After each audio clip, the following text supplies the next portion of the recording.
get some toilet paper and wipe your butt. Instead, they're like, nah. We got to get like some sort of hard something and get back in there so that way we can solve this problem.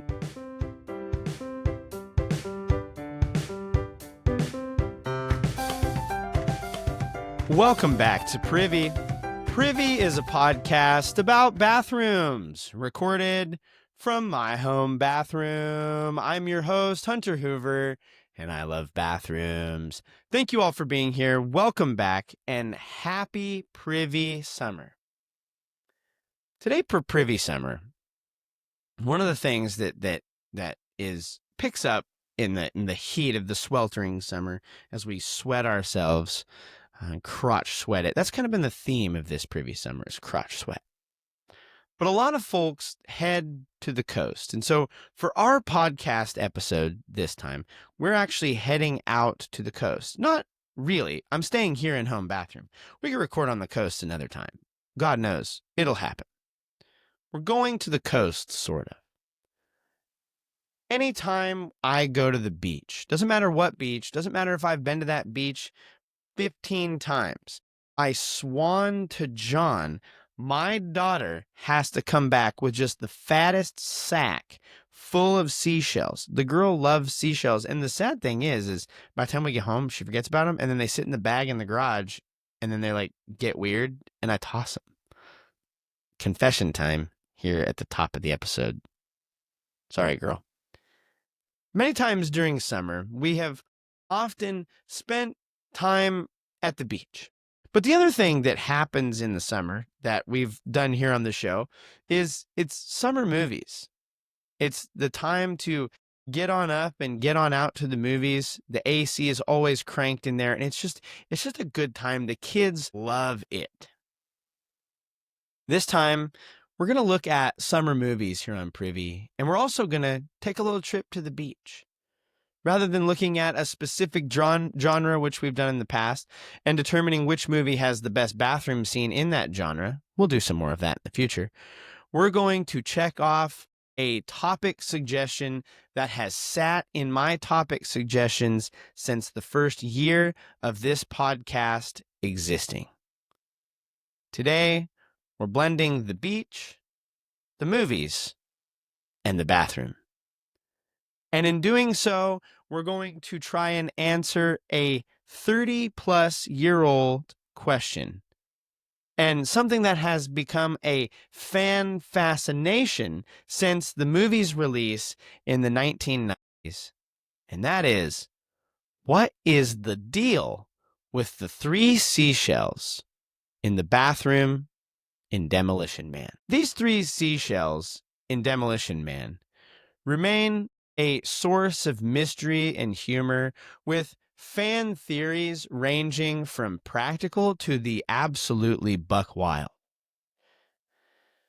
To try to describe this situation is kind of difficult, and it's mostly theoretical. At the point of preparing this episode, and at this episode's release, I'm gonna confess, I've not seen Demolition Man.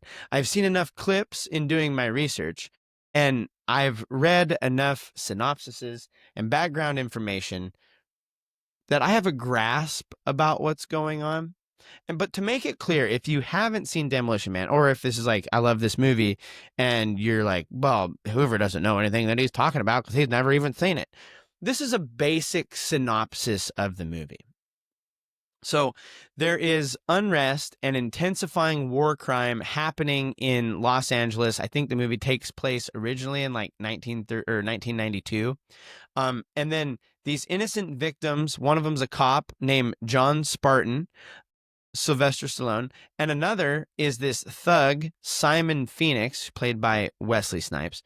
They are sentenced to a state of frozen incarceration known as cryo prison. So they are frozen and their bodies are preserved, and then they're finally thawed out 36 years later, 40 years later, we'll just call it that. And Los Angeles is now this pacifist society. Yeah, right. Called San Angeles, but Phoenix is now again on the loose. And when you have a pacifist society, with this crazy, you know, violent thug on the loose, Spartan, this previous cop, must team up with a future cop, Lenina, played by Sandra Bullock, to apprehend Simon Phoenix. So, in a pacifist society, you need like an old 40-year-old thought-out frozen cop to help you stop the new bad guy, because everybody's pacifists. We got to get somebody that's willing to get his hands dirty. So, the movie was made in the 90s. And one of the tasks of these like sci-fi movies sometimes, where they're set in like modern day, but like, oh, they're really set in the future, is it was supposed to be like a utopian, this is what life could be like 40 years down the line. Based on what I've seen, I guess they didn't get that just everybody would be addicted to phones and they would just be treating like mental illnesses, real or otherwise, with various coping mechanisms. And then honestly, like people would be constantly sucking on little vape sticks. Like they missed that in their research. I don't know how they couldn't see those things coming. And then they just spend money they don't have because they can't. Because it makes me happy. Ours today is a different world from 1990, but it's also a different world from the one that they imagined when they made the movie. We're not far off from the date of the movie's events, about 5-6 years here. So unless something huge, not sure. This man who was frozen in time, when he goes to use John Spartan, he frozen in time, now 40 years up in the future in San Angeles. He goes to use the bathroom. Now, one of the gags of the show is when he goes to use the bathroom, he is frustrated by the fact that this ancient dinosaur man, like, he doesn't know how to wipe his butt. There's not toilet paper to wipe with. And in the famous scene, he asks his like future cop partner, Sandra Bullock, Lenina, I think was her name, and some others in attendance, one of which is Rob Schneider, always a good time. And they get a big kick when he's like, well, where's the toilet paper? They get a big kick out of the fact that this ancient dinosaur idiot man is still using toilet paper to wipe his butt. And I'm here to say, this episode's being recorded in the year 2025 of our Lord. It's the future, and this is still the primary path forward. If you don't believe me, I brought some receipts. Now, it's all a big gag. That I'd say, unless something really, again, becomes terribly revolutionary in the next 5 years, I'm pretty sure we're still going to be doing pretty good with the toilet paper, old-fashioned butt paper. Like, in fact, I think we're going to see a lot of changes in the texture, and we've seen Charmin make some developments to the cut of the paper. I don't think toilet paper is going anywhere because the projected growth for toilet paper sales in the next few years is about an annual rate of over 4%. So yeah, unless the solution is real good, we're still going to be using toilet paper. And I'll be honest, there are some things which could replace toilet paper moving forward. I think a current contender is bidets. We've seen bidet sales annual growth rate of 6%, so it's a little more, but it's still not as widely used. Another possible contender is the flushable wipe. This also holds about a 4% annual growth rate. So it's not impossible that in the future there's other or maybe better options that we wipe our stank crack with. But in the strange dystopian world of San Angeles, where somehow like Los Angeles has gotten better, when in our reality, folks are leaving that crap hole daily. Like, abandoned ship, California sucks. Sorry, if you're from California, I love you, but like, people are leaving because of your leadership. Like, a state is only good as its leadership, and the people of the state will tolerate the leadership. So that's my opinion. And I know I'm in Oregon. I know what I'm saying. Like, we ain't doing great here either. But they have some elaborate, like, in this dystopian world, folks are like in their thing. They have some elaborate system to wipe your butt that involves 3 seashells. This futuristic method of wiping presented by the film has become known as the three seashells kind of theory or debacle. I want to note, to my knowledge, and in all my searching, we never see these seashells. They're just mentioned as a passing gag. But nonetheless, in the future, people can't let something hold some sort of mystery. Because much like the gold briefcase in Pulp Fiction, Demolition Man's seashells have garnered a lot of attention and speculation. Here is a breakdown of the main fan theories. The first theory is the chopsticks and scraper theory. This theory is often cited, suggests that the first two shells you take and you kind of, and you get up in there, and this is the butthole, and you like scoop the poo out. And then the other one, you come in and you scrape away, just scrape away the residue. Now, I got to admit, this sounds bad. Like, I don't like the notion of removing poo from my butthole via anything that involves anything resembling the term scraping. Imagine that when they came out with this, the toilet paper, they're like, yes, scrape your poo away. Oh, there's a reason why we teach kids to wipe and not scrape. It's because our buttholes are tender. As we learned from our deodorant stick episode where people were upset that apparently people put deodorant in their butt and they're like, it's my tender butthole. Scraping in the human anus generally don't mix. And so the next proposed theory is the futuristic bidet theory. This theory proposes that these three seashells are really what activate a multi-step cleaning process: water, spray, air, drying, and powder application. The proposal here is that they are three seashell-shaped buttons. Thing is, in the 1990s, when the Demolition Man was frozen, bidets existed. Like, they probably weren't as widely used, and they would not have been as normative, but this technically would have been known to him. Like, he would know what a bidet is. He knew what buttons were. For goodness sakes, Nintendo existed in the 90s. You think he doesn't know about buttons? And so, while it's conceivable that these seashells do operate some button that would spray blast his beehole, I got one right here. Mine's a knob. Huh. Did someone say knob? We don't have a scene with Sylvester trying to interface with these. And my imagine is that he, when he talks about these three seashells, is that he picks them up. You don't pick up buttons. We just have this joke. And this is a reminder that that's what this was supposed to be. It's supposed to be a joke. It's a gag. But if he'd like reached for them and they wouldn't move, I think he would have tried to push them, even if it was just to push one to see if it was a button. Like, he's from the past, but he's not from like the Middle Ages. He's from the 90s. They had buttons. And so what is interesting is the past and the future. What they both have in kind of common is they rarely make buttons look like seashells. Like, I know it probably happens and it's like a stylistic thing, but on the whole, like, you make buttons look like buttons so you know how to push them.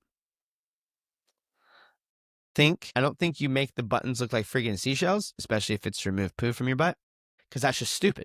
So I think the button theory is bad and dumb.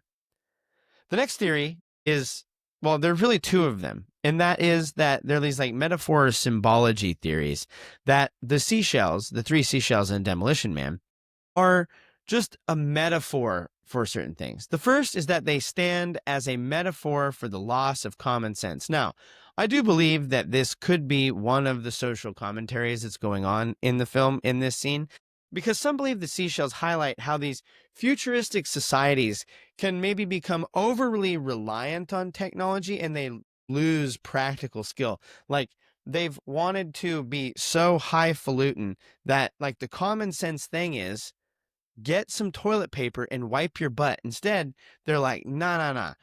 We got to get like some sort of hard something and get back in there so that way we can solve this problem.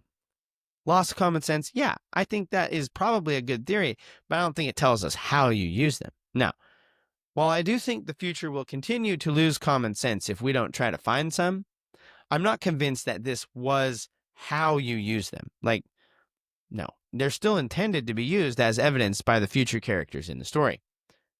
Now, the second metaphor theory is that it's a metaphor for usability. This interpretation says that the seashells are a metaphor for the challenges of usability and product design, where they highlight more a person's ability to discover and learn and how efficiency are key. Now, this is stupid because it's essentially saying that they, as future people, were less worried about how usable something was and whether it sparked learning and innovation. And that's fine. Learning and innovation are good. But you know when I'm not like super interested in exploring and innovating and playing in sandbox creative mode? It's when I've dropped a sloppy wet pie and the residue of my sloppy wet pie is clinging to my crack. I don't want to innovate then. I want solutions, not innovation. So for my money, those two metaphor theories, they don't hold a lot of water.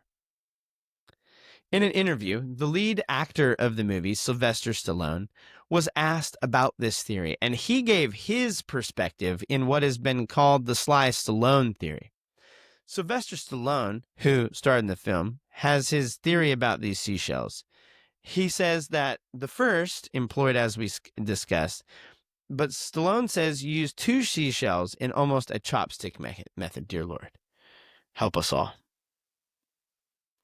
And then the others for scraping. Again, why scraping? So Stallone's the chopstick theory is essentially Sylvester Stallone's theory. Like, lead actor of the movie, he says, well, for my money, I'd take two of the seashells and like it out and then scrape the rest. Not only do I have to be teased by these future people, but I'm also expected to learn how to use chopsticks in order to wipe my butt. That's sick. Like, you're a bad person if that's what you're onto. Ultimately, the ambiguity of these seashells is part of their appeal, prompting continued discussion and humor in the Demolition Man fandom. The writer in the movie weighed in time to tell folks what the motivation for these seashells was and how they worked. He says he was trying to come up with a futuristic idea for bathrooms, and he wasn't having much luck. So he called his friend and fellow screenwriter, and they were commenting, and he made a comment, man, you've got like a cool beach vibe in your bathroom. You got some seashells in your bathroom. And the idea struck in his brain, what if in the future they use seashells to wipe? I want to know. The writer of the movie in this information does tell us where the idea comes from, but he doesn't answer the question, how are they used? And so, as a result, people have been left to theorize and speculate with little evidence. With that in mind, I'm going to take a crack at this. How were Demolition Man's 3 seashells used? And to look at this future toilet paper, I want to first look at the past. We have talked about the options humans have used for toilet paper in the past on this show. And it seems like in some isolated cases, we might have missed something here. It turns out there's a mention of a Greek term called pessoi or ostraka. Pessoi are these small pebbles, and ostraka are these broken fragments of pottery. In one Greek parable, in reference to relieving yourself, it is said that 3 pessoi would do the trick.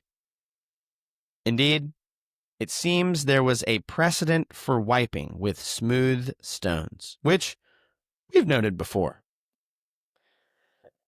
But these ostraka, these broken fragments of pottery, man, broken fragments are sharp. I don't know about that.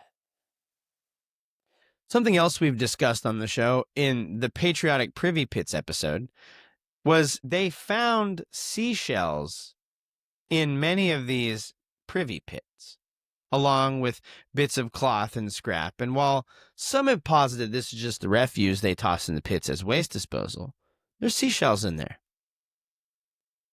Seashells in the privy pits. Maybe they should have gone back in time, talked to folks back in the day how the rocks and seashells served their purpose. Because these generations, these early generations of people, had no problem figuring out how to use seashells to wipe their butt. And it seems that the solution is so obvious. It's scraping. But I want to note, I don't think it's scraping. Because when I think of scraping, I'm trying to find a good example here. When I think of scraping, if you have a seashell, it's kind of got this shape. When I think of scraping, I think of it like you're using it to kind of dig. Like you could use a seashell to dig up sand. That's what I think of when I think of scraping. Rather than scraping, I think they wiped with the seashells. They used the smooth backside and they wiped and it kind of scooped that poop away. And then they can wipe it off in the water, wipe it off. The earlier generations had no problem figuring out how to wipe with seashells. And not only that, it seems that these early generations of people and bathrooming enthusiasts grew tired of wiping with seashells. How do we know? Because we have toilet paper. Toilet paper was invented as the improvement on seashells. So what do we say of these 3 seashells? For my money, we can it's not a chopstick and scrape theory. It's a 3 wipes theory. And this is something that I think we can tote over into today. I'm on record saying 3 to 5 squares will do the trick. Here is the method for wiping in the 3 seashells. Pretend 3 seashells. You do not scrape the seashells like this. You wipe them along the curve. It's smoother, and you use 3. You wipe once to get the big chunks out, and then you set it. And then you take the second one and you wipe it, and you set it. And then you take the third one for anything that you've missed, you run it through, and you set it. No scraping along the curve so it's not irritating your bunghole. And then you wash them off in the sink, and you put them back. Demo Man can't figure them out because it's the future. And he is used to technology that is an improvement on the 3 seashells. And so I think while the Sylvester Stallone's theory and the chopsticks and scrape theory are the closest, I think they neglect the fact that a seashell has 2 sides. And I believe that they intended the Demolition Man to use the backside of the seashell, where it is smoother, where the grain of the curve is not going to scrape your butthole. It will move along with it. For my money, these seashells are exactly what you'd think. Tools for wiping. Wiping, not scraping. He can't figure them out because he's used to better technology, toilet paper. He's actually more sophisticated on them. He's more sophisticated because he knows that toilet paper is what it is. And for whatever reason, they have regressed into wiping with seashells as prior to toilet paper's invention, humans once did. I know while that might be a bit of a buzzkill, this scene, which has captured people's attention with mystery for so long, it's really the simplest solution that is the best. With that in mind, this brings us to the end of another episode of Privy. Thank you so much for being here. We would love for you to check us out online, privy-cast.com. Go check us out there. You can follow us on social media. We're at Privycast. You can follow me. I'm at Alex7. If you have an episode suggestion, comment, concern, story to share, leave us an email, privycast@gmail.com. We would love to hear from you. We actually had a listener submission. This was from prior guest on the show and friend of the show, Jude Dominy. Jude, thank you for writing in. He sends 2 versions, a short and a long. I'm going to read the long version. He says, let me set the scene. I'm sitting at my desktop computer with my daughter on my lap, and my wife starts freaking out in the middle of his bath, probably his son, because his son pooped and then proceeded to play. Little kids, dude. They're wild. Now, can you blame him? A log came out and is floating. It's probably pretty weird to see. He says his wife doesn't know what to do as he's grunting and making more logs like he's some factory worker with a deadline. He finishes his business and we get him out, dried off, and of course get left to deal with the tub. I start draining the tub, using a cup to scoop out what I can. If you haven't had to deal with poop in the bathtub before, when poop gets wet, it falls apart. That's facts. Thank you, Jude, for the reminder. When poop gets wet, it falls apart. So he's scooping pieces out of the toilet, and it's just breaking apart into more and more pieces. And get about half scooped up, and the tub finished draining. And we have one of those tubs where a waffle stomp doesn't cut it because the drain slit's lower than the tub. I use the shower head to get what I can to flush down, but I'm left with no choice. No foot nor toe would do, and there's no other option.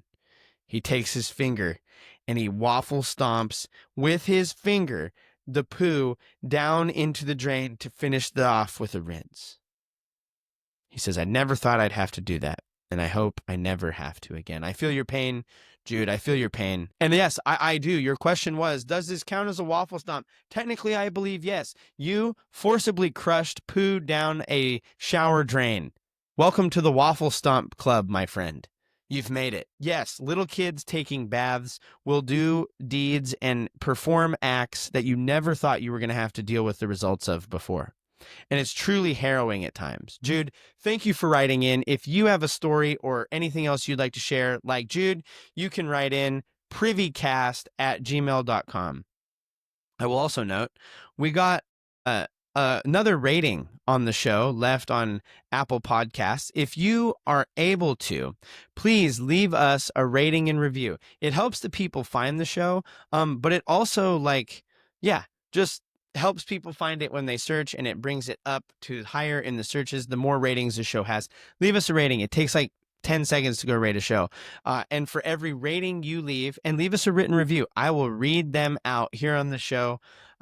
But every rating and review you leave will donate $1 to the Wounded Warriors and Living Waters International as a reminder to keep pooping in the free world. This free world was not always free, and in pursuit of cleaner water for all, because not everybody has it. Go leave those ratings, reviews, share the show with a friend, post it on social media, share it out there. Word of mouth is huge.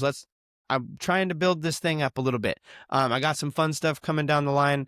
Last time you heard an episode of Ranked, I want to do more Ranked, but it does take time and it does cost to buy the stuff to rank. So help the show get out there. Tell a friend, share with a friend. As always, we want to thank Kevin MacLeod and Podington Bear for the use of their music this week. You can check them out in the description down below. This has been another episode of Privy. Thank you all for being here. Keep pooping in the free world. Don't find yourself in a mess of waffle stomping. The poo bricks part when get wet. Don't forget it. And now, as always, don't forget to flush.